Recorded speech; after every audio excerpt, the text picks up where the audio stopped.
Ito na po. Kami po ni Nelson tumanggap po ng bilin bilang mga kaanib po sa Iglesia ni Cristo at sa atin hong mga kababayan.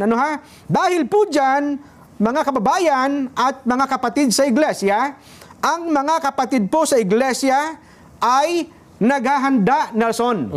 Ulitin ko po ang mga kapatid po sa Iglesia ay naghahanda na magsagawa po ng rally.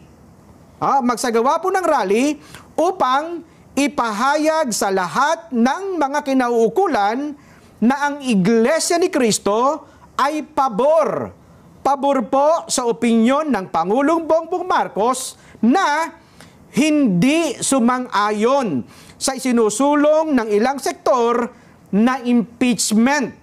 Dahil maraming problema ang ating bansa na dapat pong unahin ng ating pamahalaan. Ang Iglesia ni Cristo po ay para sa kapayapaan. Ayaw namin, ayaw po natin sa anumang uri ng kaguluhan na manggagaling sa kanino mang panig.